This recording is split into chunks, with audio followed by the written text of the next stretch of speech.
Bonjour, ici LT Survival.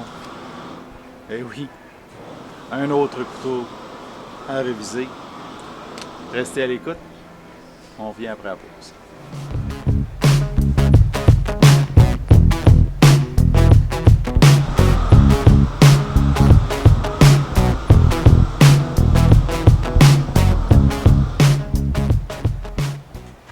On est de retour. Donc, à l'intérieur de la boîte, on retrouve la boîte avec un petit tiroir là, de cette série de couteaux dans la boîte noire, parce qu'on a vu qu'on avait une boîte différente sur une autre série. La poche de collection, l'emballage bébule et le couteau lui-même. La texture de ce couteau-là, vraiment incroyable. On voit la toile de fibre de carbone là, comme il faut, je vais mettre ça. On voit même une petite imperfection dans la fibre de carbone elle-même, là, ici, petit notch. Mais une superbe lame. Je dirais un aspect tactique là, un peu avec la pointe très au centre du manche, là, vraiment. Avec un swedge sur le dessus. OK, le swedge est pas mal rond, là. Je pense pas qu'on puisse striker qu'on puisse gratter une ferro-rod à part ici là, sur le jimping. Là. Donc, parlant de jimping plat. Il n'y a pas de rampe pour le pouce. Donc, vraiment une jimping qui est partie du manche, lève un petit peu, mais reste horizontale sur la lame. Donc, à même niveau. Vraiment là, une belle esthétique là, dans le couteau. Encore là, le clip classique de chez Ganzo. Toujours un trou à lanière. Des liners de stainless avec deux postes en arrière. En stainless aussi. Donc, on voit ici le mécanisme. Pas d'allègement à l'intérieur du manche, donc pas de cut-out pour alléger le stainless, ce qui fait que le couteau garde son poids. On voit l'axis lock ici. OK. Fonctionne très bien. Pas d'effet pendule. OK. Une bonne rétention de la lame. Avec le swedge, j'ai bien de la misère. Là. Si je ramène la lame, tu vois, une bonne rétention. OK. Facile à déployer. Smooth même. Je ne l'ai pas fliqué tant que ça souvent, là, si je l'installe comme ça. Oh yeah! Donc, une belle shape. Beau fibre de carbone. Je vais remettre l'écran droit pour pouvoir voir ce que je fais dans l'écran. Vraiment, un couteau impressionnant. La question que tout le monde se pose, au prix qu'ils vendent ces couteaux-là, moins de 25$ canadiens. Celui-là, je pense que je l'ai acheté avec un rabais en plus, que je vous expliquer dans une autre vidéo. La fibre de carbone est-elle réelle? Je crois que oui, malgré que certains, quand on démanche l'écaille où on a le mécanisme d'axis lock, il y a un cut-out. J'ai vu une photo, je ne l'ai pas démanché les miens pour analyser, voir si c'était juste une question d'éclairage. Il ne semble pas y avoir de fibre de carbone à l'intérieur, dans le centre de l'écaille. Par contre, le côté opposé de l'écaille a de la fibre de carbone. La fibre de carbone est le G10, le fibre de glace, puis le FRN, le Fiberglass Reinforced Nylon, basically, c'est tout le même procédé. Juste le moulage de plastique qui est différent. La fibre de verre, en fait, le micarta, le G10, c'est le même procédé. Une résine, peu importe le modèle, une fibre de renfort, le micarta, ce sont des fibres naturelles, le G10, ce sont des fibres de nylon, ok? Pour ça que le FRN, lui, a de la fibre de verre, une toile qui est en shape similaire à ça. Puis ça pourrait être du fibre de verre, là, qui a le même shape que ça. Puis qui font passer pour du fibre de carbone, on ne sait pas, mais de toute manière, est-ce que ça a de l'importance? L'esthétique de la fibre de carbone est là. C'est une résine avec des fibres qu'on compresse. Est-ce que dans le centre, c'est des fibres de nylon? Ça se peut. Ça se peut qu'il y ait mis autre chose, mais que, dans fin de compte, l'écaille soit sandwich, là.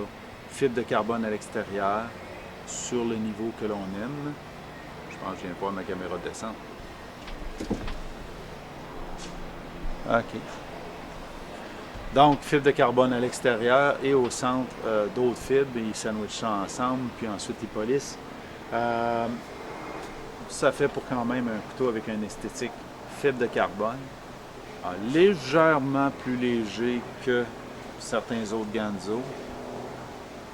OK, ouais.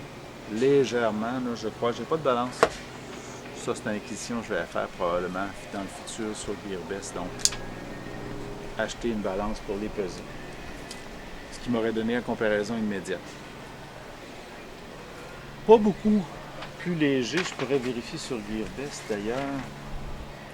Je l'ai exactement ici. On va reculer. Fibre de carbone. Description. Donc,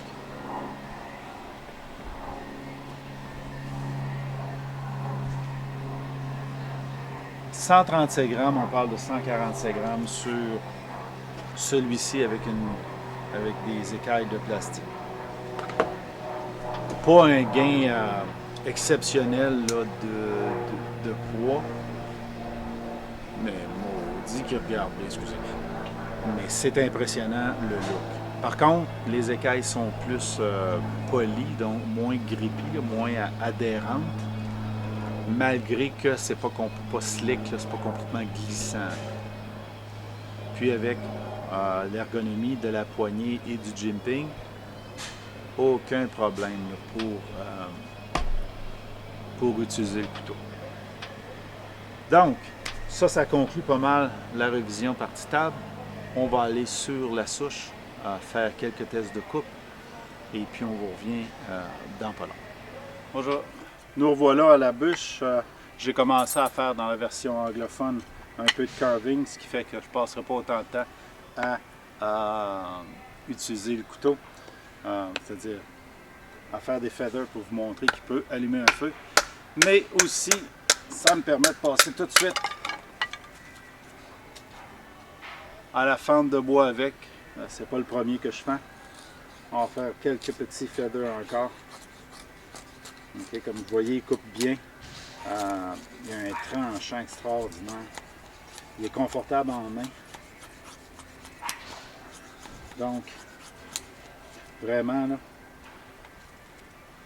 un bon couteau. Excusez la musique en background, c'est vraiment pas intentionné d'être dans mon vidéo. Les voisins travaillent, puis les travailleurs ont l'air à vouloir avoir de la musique, fait qu'ils le mettent fort. C'est malheureux en ville, tu obtiens